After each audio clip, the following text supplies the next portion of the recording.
She gave birth to twins alone. He was closing a billion-dollar deal. Now he's back, but she's not sure he belongs anymore. Aidan Cross had everything he ever wanted, or so the world believed. He stood beneath the blinding lights of the London Conference Hall, a vision of polished success in a tailored navy suit, his blonde hair swept neatly back, blue eyes sharp and commanding as he delivered the keynote address that would secure one of the most important deals of his career. Investors from across the globe hung on his every word. Reporters typed feverishly, camera shutters clicked in rapid bursts, and somewhere, backstage, his assistant whispered into a headset that this was the moment they'd all been working toward for years. It was flawless. Seamless. Everything was going exactly as planned. Except it wasn't. Because while Aidan was speaking about innovation, global expansion, and future profits, his phone, silenced in his pocket, was vibrating with a dozen missed calls. In a hospital room thousands of miles away, Jane Rogers was in labor. And she was alone. He had promised her he'd make it. He had sworn, just days before, that he would rearrange everything, cancel the speech, fly home early. But then came the final negotiation, a last-minute opportunity to meet the investors in person, and a carefully constructed argument from his team that this wasn't just a business move, it was about securing a future for his children. Their children. And so, he had made a choice. Not with cruelty, not with indifference, but with the cold, rational logic that had built him an empire. He told Jane he loved her. He told her to be strong. He said, "It's just a few hours. I'll be there. This is for our future." And she had gone quiet before answering, "It was your choice, me or the job." He hadn't known what to say to that. So he said nothing. Now, as applause erupted around him and people stood to congratulate the brilliant, young CEO who had just secured the largest funding round in NovaEdge's history, Aidan smiled for the cameras. But inside, a storm was rising. There was a pit in his stomach that no success could fill. He shook hands, gave interviews, posed with investors, but he couldn't shake the image of Jane, lying in a hospital bed without him, breathing through contractions, facing the pain and fear alone. It wasn't until hours later, when the celebration dinner was winding down, that he finally stepped outside and checked his phone. The first message was from the hospital. The second was a blurry photo of two newborns, wrapped tightly in white blankets, side by side in a bassinet. They were tiny, fragile, and perfect. Identical. Blonde. Blue-eyed. His sons. And below the photo, Jane had written only 3 words, "You missed it." He stared at the screen, frozen. The noise of the city faded into a low hum. He read the message again, and then again, as if the meaning would change. But it didn't. The moment was gone. It had passed without him. And now, no matter how fast he booked a flight or how many private jets he ordered, no matter how many roses he delivered or gifts he bought, he would always be the man who wasn't there. That night, in the sterile luxury of a 5-star hotel suite, Aidan couldn't sleep. He sat on the edge of the bed, the image of his sons burned into his mind, his chest hollow with the weight of what he'd sacrificed. He had chosen the company. The deal. The future. But what kind of future was it now? In that moment, for the first time in years, he didn't feel powerful. He didn't feel successful. He felt like a man who had made the wrong choice, and there was no one left to tell him how to fix it. The hospital room was cold in a way Jane hadn't expected. Not physically, there were warm blankets, sterile white walls, the steady hum of machines, but in a deeper, quieter sense. Emotionally cold. Quiet in a way that stung. There were no hands holding hers during the worst of it. No voice whispering that everything would be okay. No warmth in the room besides the small bundles now sleeping on either side of her, their breaths shallow and soft, their tiny bodies swaddled in identical white cloth. 2 perfect boys. 2 halves of the same heart. And she had brought them into the world completely alone. She had believed, until the final hour, that he would make it. She had waited through the first contractions, through the slow build of pain, through the nervous encouragements of nurses who clearly tried not to ask the obvious question, where was the father? She had clutched her phone until her knuckles ached, watching the screen stay silent even as the world around her began to blur into chaos. No texts. No calls. Just a growing void where his presence should have been. And when it was time, when her body screamed and the doctors urged her to push, to breathe, to let go, something inside her fractured. The pain was expected. The fear was manageable. But the loneliness was unbearable. She cried, not from exhaustion, but from heartbreak. Because he had promised her he would come. And he hadn't. The babies came fast, one after the other. 2 soft cries pierced the room like notes from a forgotten lullaby, and the nurses smiled, congratulated her, called her mama. She didn't feel like a mother. She felt like a broken promise. She reached for them instinctively, one in each arm, tears soaking her skin as she kissed their foreheads and whispered apologies neither of them could understand. "I'm sorry you had to arrive like this," she said. "I'm sorry he wasn't here." The hours that followed were a blur of pain medication, hospital paperwork, and routine procedures. Visitors came and went, nurses, pediatricians, social workers, but the one person she had needed most never walked through the door. She watched the clock, convinced that at any moment he would come running in, breathless and apologetic, with flowers in one hand and regret in the other. But he didn't. Instead, sometime in the early morning, a nurse handed her a tablet with a message on the screen. A photo of Aiden in a suit, standing on a stage in London, bathed in light, with a headline beneath him, Nova Edge secures record investment, CEO celebrated as visionary leader. Jane didn't read the article. She didn't need to. The truth was in the photo, his polished smile, his crisp collar, the look of victory in his eyes. He had chosen that room instead of this one. He had chosen applause over her hand. He had chosen legacy over love. When the babies were brought back to her after their first checkups, she held them tighter than before, not to protect them from the world, but to protect herself from the ache that bloomed in her chest. Looking at them was like looking into his eyes, identical icy blue irises, the same fair hair, even the faintest trace of his nose. They were Aiden's sons in every possible way. But in that moment, she couldn't decide if that was a comfort or a wound. She named them herself. Felix and Lucas. Strong names. Gentle names.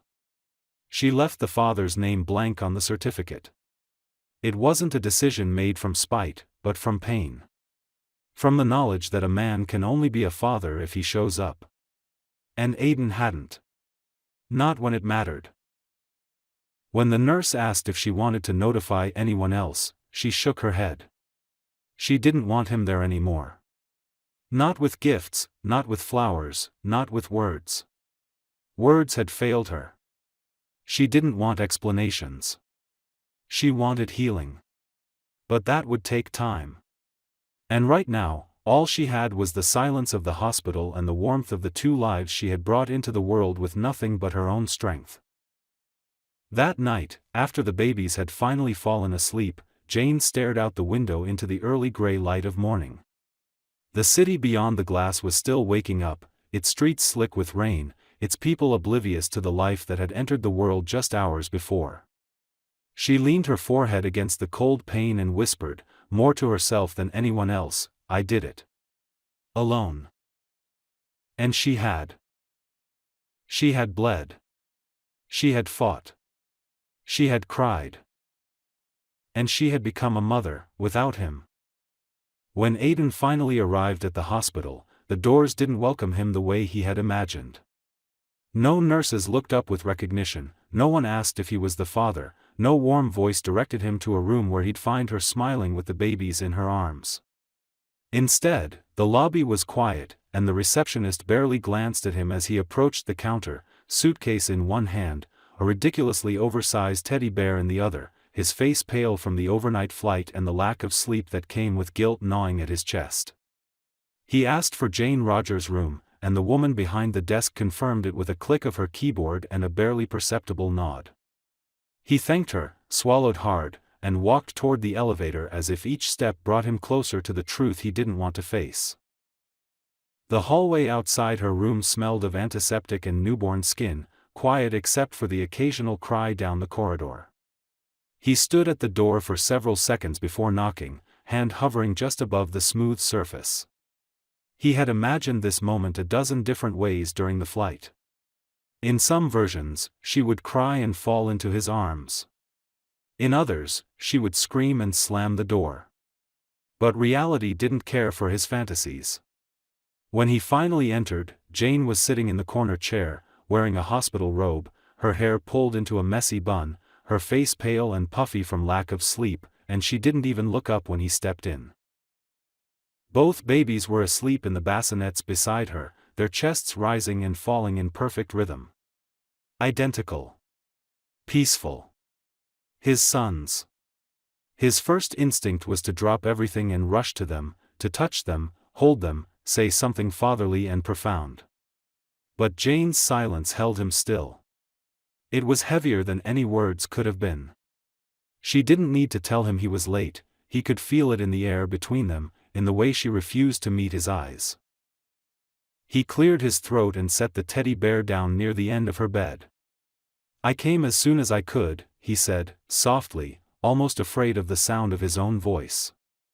She didn't move. He continued, "The deal went through. Everything was signed. The company," but he stopped himself. What was he doing? Telling her the deal had gone through, as if that would justify anything? As if she had been waiting for news about contracts instead of watching their sons come into the world without him. Jane finally looked up, but her eyes were unreadable, cold and flat. "You missed it," she said. Not angry. Not hysterical. Just tired. That kind of tired that sinks into the soul and settles there. Both of them. You missed everything. Aiden took a breath, trying to find the words. "I thought," he stopped again. What had he thought? That he could do both? That she would understand? That love could wait? "I thought this would secure everything for them. For us." Her expression didn't change. They didn't need a secured future. They needed their father. He moved closer to the bassinets, finally daring to look at the boys. Felix and Lucas. They were so small, so impossibly perfect. Each with wisps of pale blonde hair, just like his. Their noses, their chins, the curve of their cheeks, it was like staring at two tiny reflections of himself. And yet, they had been born without him. Their first breath, their first cry, their first everything, all happened while he was pitching growth forecasts and product strategies to a room full of strangers. "I'm sorry," he said, his voice barely above a whisper. "I know that doesn't fix anything. But I am." Jane closed her eyes for a moment. She looked like she wanted to believe him. Or maybe she wanted to pretend he hadn't come at all. Eventually, she said, "You weren't here when it mattered. You left me to do this alone. Do you even understand what that means?" He nodded slowly, and for the first time, really meant it. "No. I don't. But I want to." She didn't respond. She turned back to the window, her fingers absent-mindedly tracing the edge of the blanket draped across her lap. He sat down in the chair across from her and said nothing more. There was nothing he could say that would undo the truth. That he hadn't chosen them when they needed him most. That his absence had left a wound deeper than he could measure. But he stayed. All night, he stayed. While the babies stirred and cried and slept again, while Jane dozed off in the hard hospital chair, while the world outside moved forward without noticing. He stayed. Because he knew he was too late. But maybe, just maybe, it wasn't too late to start becoming the man they needed him to be. Even if he had to do it with empty hands and no guarantees. Even if he had to wait for her to ever let him back in. He had already lost the moment. He wasn't ready to lose the rest. The days following the birth passed in a fog, not from the painkillers or exhaustion, but from the emotional aftermath of what had not been said, of what had been broken. Jane left the hospital 2 days after Aiden arrived, not because she was ready, but because she needed the silence of her own space. The hospital room felt like a waiting room for a decision she didn't know how to make. Aiden offered to drive them home, to carry the babies to the car, to install the car seats. He offered everything she once would have begged for, but now she accepted with caution. She let him help, but said little, her body moving through the motions of motherhood with practiced grace, her eyes never quite settling on him for too long. They didn't go home together. She went to the apartment she had prepared alone. A 2-bedroom place she had rented months ago when she stopped believing he'd make room for them in his world. She had painted the nursery herself, assembled the cribs, chosen the pale green curtains and soft blue night lights. She had imagined him helping her, had once waited for him to cancel a meeting and show up with a toolbox and a grin, but he never came. So she did it all herself. And now, that apartment was no longer a symbol of independence. It was proof of survival. And she wasn't ready to let him into it. Aiden stayed in a hotel 2 blocks away. He didn't ask to stay with them. He didn't push. He came by every morning with groceries and fresh coffee, often standing at the doorway with 2 paper bags and a tentative smile. Jane accepted the coffee, sometimes the food, but never invited him in past the threshold. The boys were too small for visitors anyway, she told herself. But the truth was simpler and harsher, she didn't know what role he had earned yet. He hadn't been there when they entered the world, so why did he believe he could step in now as if nothing had been torn? She watched him though. Observed how carefully he handled the bottles, how he would pause before holding one of the twins, always asking first. His hands, once used only to signing contracts and holding presentations, now trembled as he learned to cradle his sons. He didn't pretend to know what he was doing. He didn't show off or act like the hero. And that was what surprised her the most, his silence. His willingness to be uncomfortable. To be humbled. The boys, Felix and Lucas, grew quickly, even in those early weeks. They began to recognize voices, to turn toward light, to cry in synchrony like some twin symphony of need. Jane was up most nights alone, rocking one while the other stirred. Aiden offered to help, begged her to call him if she needed even 5 minutes of sleep, but she never did. It wasn't pride, exactly. It was fear. Because if she let him in, even for one night, it would mean admitting she still wanted him there. One morning, about a month after the boys were born, he came by earlier than usual. Jane opened the door in a sweatshirt that hung off one shoulder, her hair pulled back hastily, dark circles under her eyes. Felix had been colicky all night. She hadn't slept more than an hour. Lucas was finally quiet, nestled against her chest in a carrier. Aiden took one look at her and didn't say a word. He gently set the coffee on the table, picked up the bottle drying on the rack, and began cleaning without being asked. She didn't thank him. She didn't need to. For once, he wasn't doing it to be seen. He was just doing it because someone had to.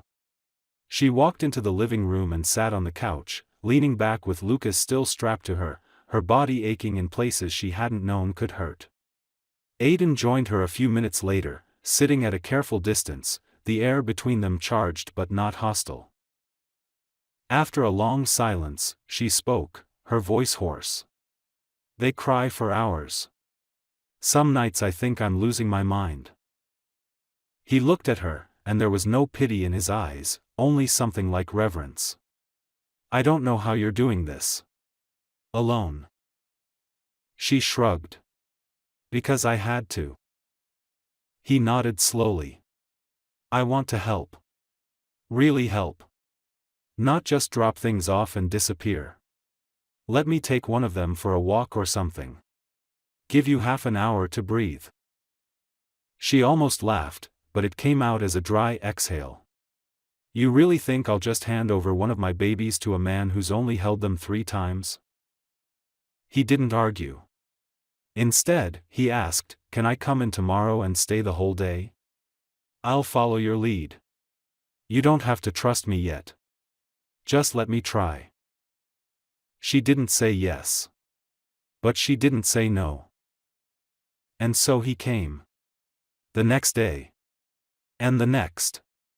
He stayed during feedings, during diaper changes, through spit-ups and screaming fits. He was clumsy. He messed up. Once he put the diaper on backwards. Another time he rocked Lucas to sleep and then tripped over a toy, waking both boys in the process. But he didn't leave. And Jane started to see it, not the perfect father, not the man who once failed her, but the man who was staying now. Consistently. Quietly. Without demanding a reward. That night, she stood in the nursery watching the twins sleep, both cribs side by side. Their faces were peaceful, angelic, and yet she felt anything but calm. Her heart was torn between anger and hope, between memory and possibility. He had let her down when it mattered most. But now, he was here. Not with roses or speeches, not with promises or polished charm. Just with empty hands. And the will to try. And somehow, that was the first thing that felt real in a very long time. The shift came not with a grand gesture, but with a fever.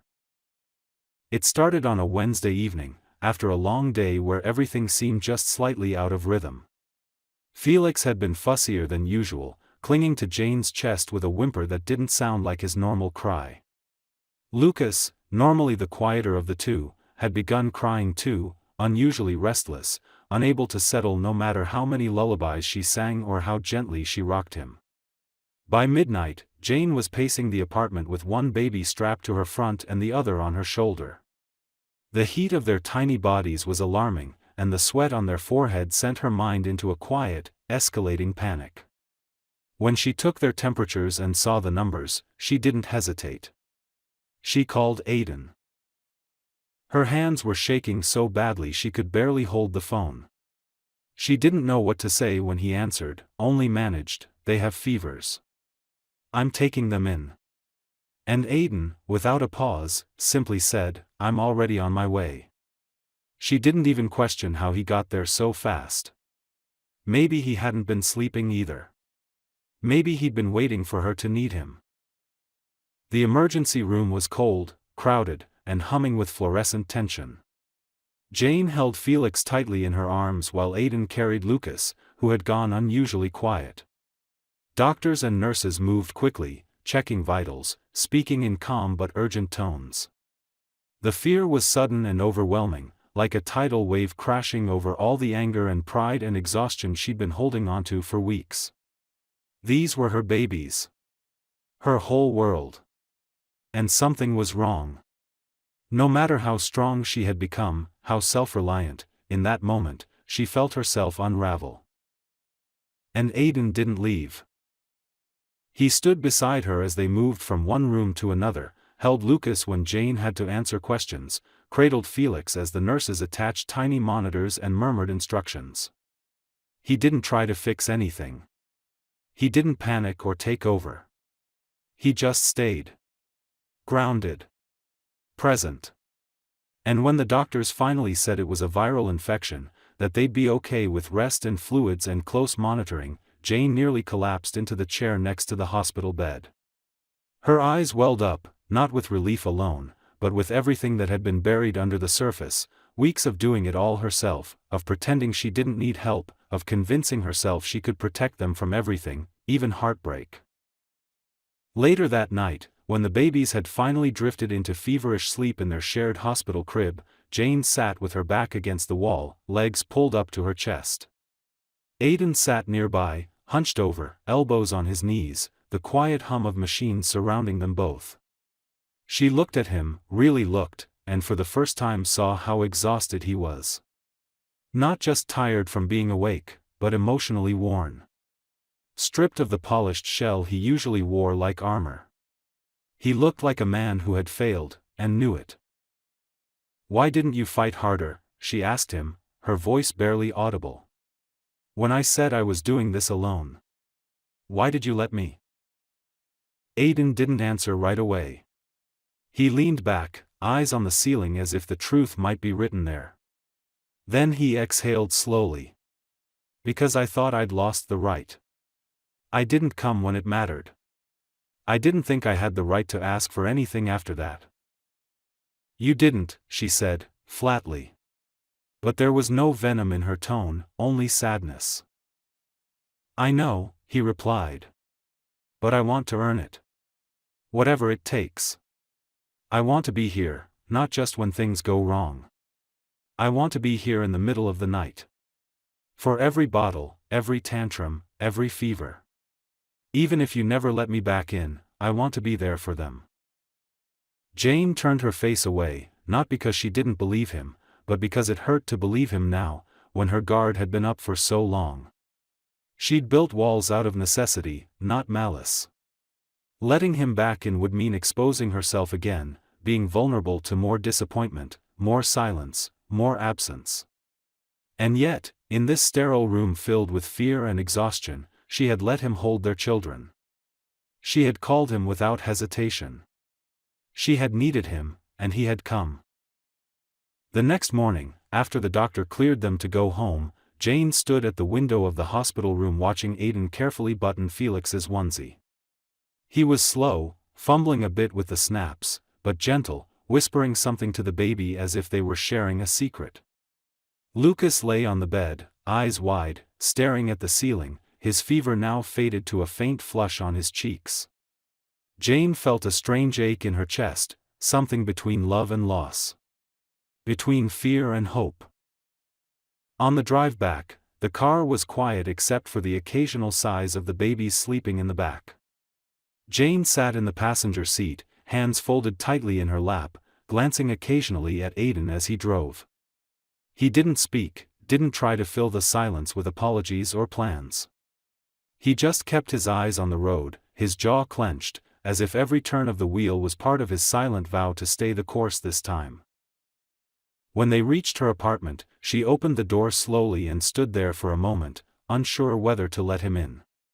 Aiden waited, not expecting anything, but ready. She turned, looked at him with tired eyes, and said, "Do you want to hold them while I shower?" It wasn't forgiveness. It wasn't even peace. But it was the first crack in the wall. And through it, something warm began to seep in, something that looked like trust, fragile and flickering, but alive. Aiden began arriving at the apartment every morning just after sunrise. He no longer waited for an invitation.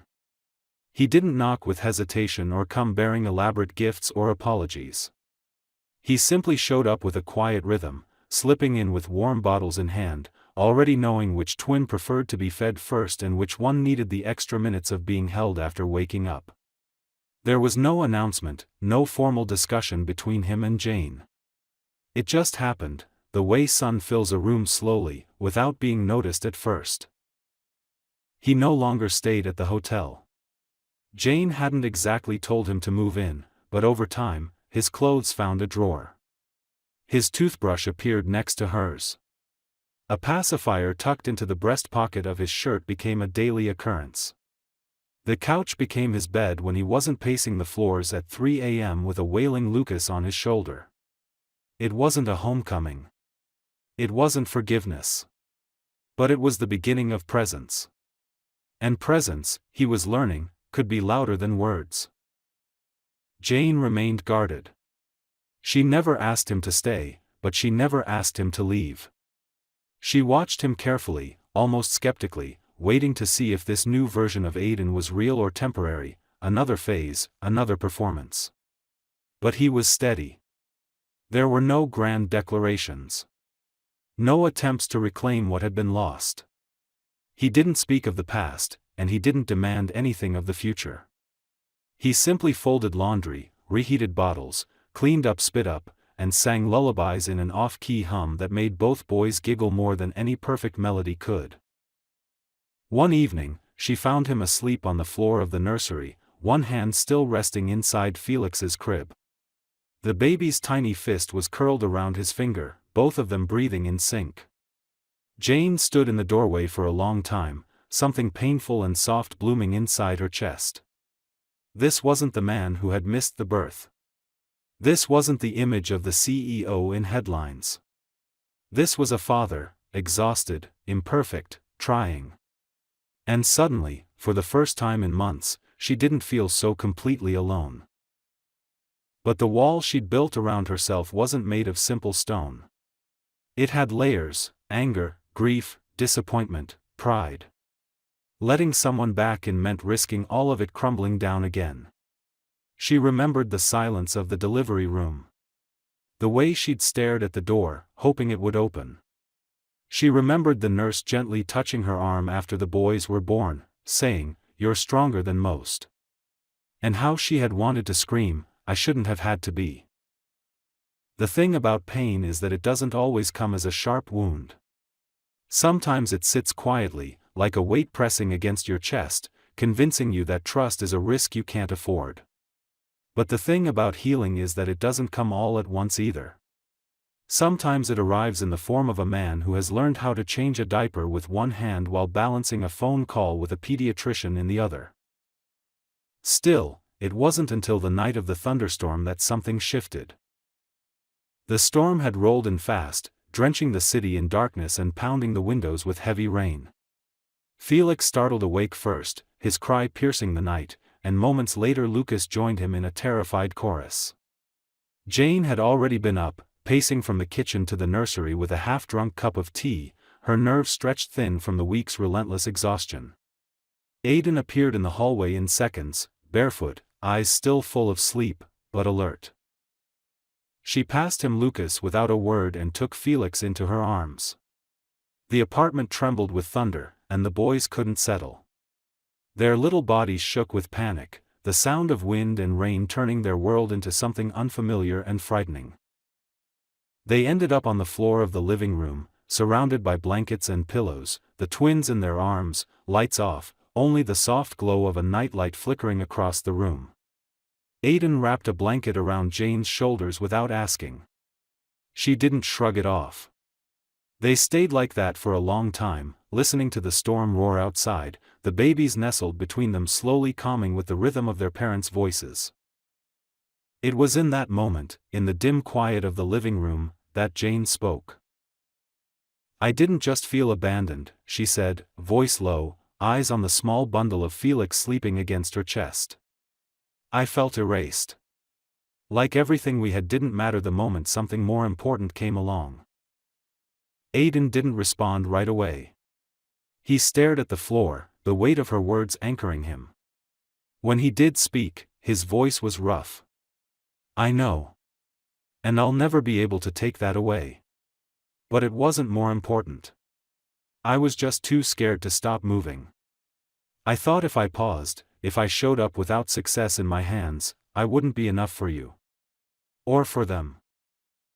She looked at him then, really looked, and for the first time in a long time, she didn't see the man who left.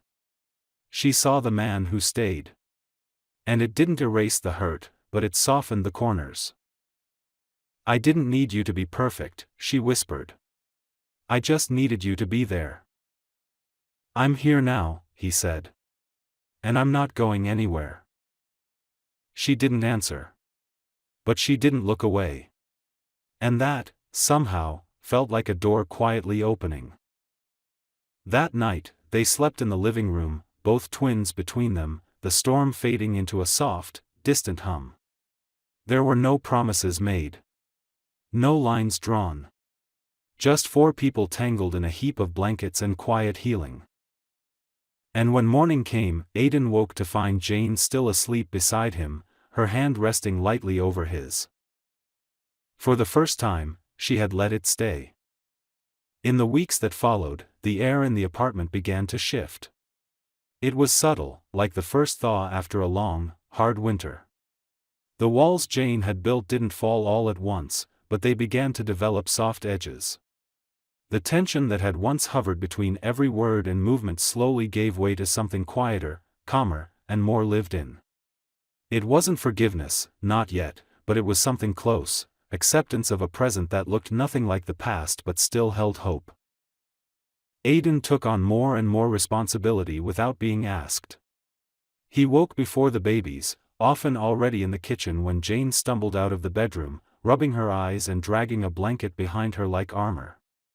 The smell of coffee had replaced the bitter scent of fatigue, and the kitchen no longer felt like a battleground of survival but a place of shared rhythm. He started learning the baby's cues better than she expected. He knew Lucas liked to be rocked standing up, not sitting. He knew Felix calmed faster if he heard humming. Jane watched with a mixture of awe and guarded admiration, wondering when exactly he had stopped performing and started becoming.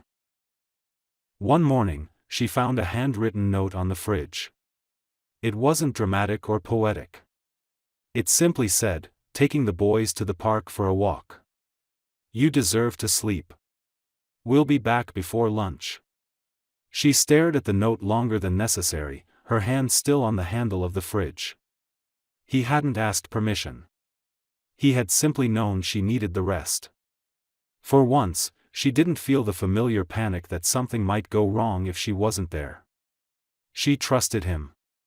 That realization both comforted and terrified her. In the rare hours when the boys were asleep at the same time, they began to talk more, not about logistics, but about the pieces of their lives that had gone untouched for too long. They spoke about who they used to be.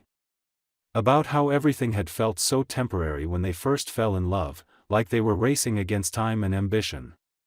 Jane confessed how she had felt invisible toward the end of her pregnancy, like a footnote in a life Aidan was still trying to perfect. He listened, not to defend himself, but to finally understand what it had cost her. He didn't try to fix it. He just let her speak. One afternoon, she came across a file left open on his laptop while he was napping with Lucas on his chest. It was a proposal draft, not for a new product or investment strategy, but for a parental support program inside his company. Maternity and paternity leave policies, in-office daycare, mental health services, coaching for returning mothers. The header read, Project Felix and Lucas. Jane sat at the kitchen table for a long time, her fingers gently tracing over the document, her heart folding in on itself. He hadn't told her. He hadn't asked for credit. He had just started building something better than what they had before. Later that week, as she folded laundry in the nursery, she came across an old letter. Not a real letter, more like a note she had written in the days after giving birth, tucked into the back of the drawer. It was scribbled on a scrap of paper, smudged with tears and creases. She read it slowly, her throat tightening with every word.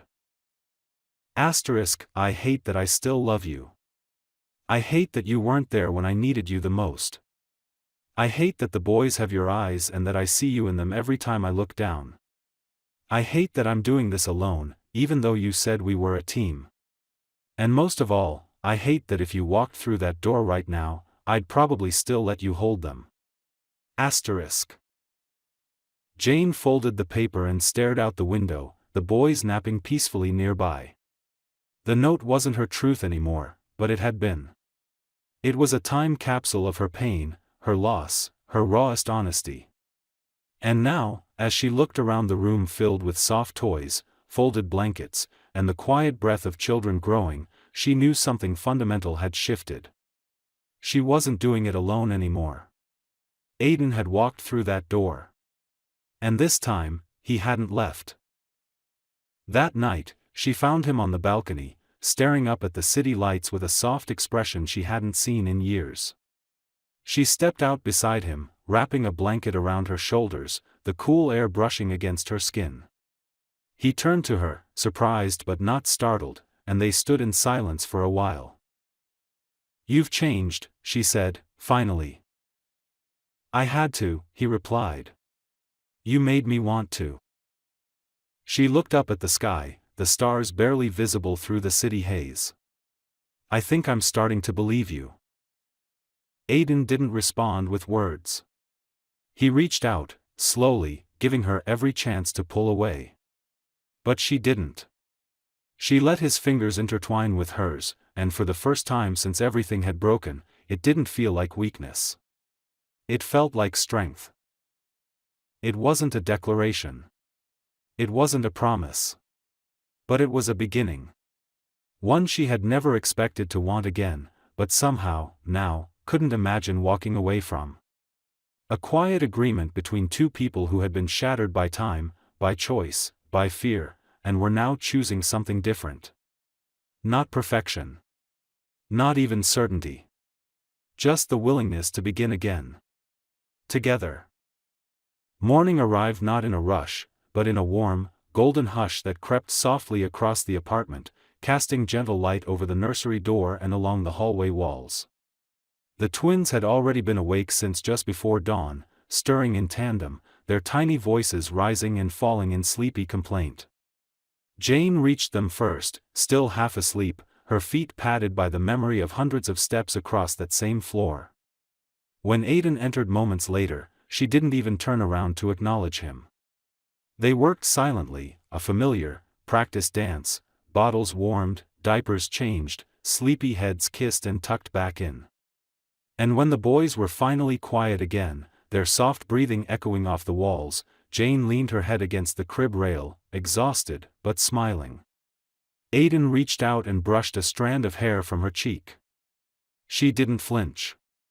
She didn't move away. She looked at him and whispered, "We made it through another night." So much of their healing had been like this, unspoken. Threaded into the ordinary. Rebuilt one tiny moment at a time, through patience and rhythm and hours spent side by side with no grand resolutions. The big speeches and apologies had long since given way to something simpler and more durable, presence. Aiden no longer had to prove he belonged. He simply did. The house reflected it too. His keys on the table. His jacket slung over the back of a chair. Tiny shoes lined up by the door. 2 high chairs in the kitchen. A twin stroller folded in the hallway. It wasn't a temporary arrangement anymore. It was life. Jane had returned to her freelance design work during the boys' naps, finding comfort in the gentle discipline of creating. Aiden took calls from home, often muting himself mid-meeting to soothe a fussing twin or retrieve a pacifier. His company had changed in ways he hadn't anticipated. Inspired by his own failures and lessons, he introduced flexible parental leave policies, on-site daycare programs, and a mentorship platform for working mothers re-entering the tech industry. The board had raised eyebrows, and so had shareholders. But he didn't back down. He had once believed the future was built in boardrooms. Now, he believed it started in nurseries. One Sunday, nearly a year after the boys had been born, they drove out of the city and into a quiet stretch of countryside where wildflowers grew along the edges of the road. It had been Jane's idea, a picnic, nothing fancy, just a blanket and sandwiches and sky. The boys squealed in delight as they were laid in the grass, wriggling and kicking in their matching sun hats. Aiden lay beside them, pointing to clouds and making up stories that made them laugh until they hiccuped. Jane watched him, her eyes shaded behind sunglasses, but her heart completely exposed. He looked different now. Not older, but fuller somehow. Softer in ways that didn't make him weak but stronger in the ways that mattered. He had finally let go of the version of himself that had once been untouchable. Now, he let the world see him tired, see him vulnerable, see him on the floor in spit-covered shirts, and still leading with more impact than he ever had from behind a glass desk. Later that evening, after the boys had fallen asleep in the back seat during the drive home, Jane and Aiden sat in silence on the front steps of the apartment building. The city was quiet, the street below lit by soft amber streetlights. She turned to him, her voice quiet but steady. "You know," she said, "there were nights I didn't think we'd ever come back from it. I really believed I'd have to raise them without you." He didn't respond right away. He stared ahead, hands clasped between his knees, his voice low. There were nights I thought I'd lost the right to ever be a father at all. Jane reached for his hand. This time, she didn't hesitate. You didn't lose it. You just had to earn it. He looked at her then, eyes full of something soft and endless, and she leaned into his shoulder, resting her head there, letting her breath match his. It wasn't the start of something. It was the continuation of everything they'd been building since the moment she opened the door that morning months ago and let him hold one of his sons for the first time. Inside, the boys stirred in their cribs, their sleep twitching with dreams they wouldn't remember but that somehow felt safe. Outside, the air shifted slightly, as if the city had exhaled, as if the future had settled around them like a blanket. They didn't need a wedding or a vow renewal or a grand declaration to mark their second beginning. What they had now was better. It was real. Woven into feedings and first steps, into messy rooms and early mornings, into soft laughter and long talks that required no pretense. It was built on broken things that had been carefully put back together, not perfectly, but stronger at the seams. They had not undone the past. They had honored it. And in doing so, they had created something more honest than they ever imagined, a family, born not from perfection, but from the willingness to try again. And that, Jane thought, was the most beautiful kind of ending. One that wasn't really an ending at all.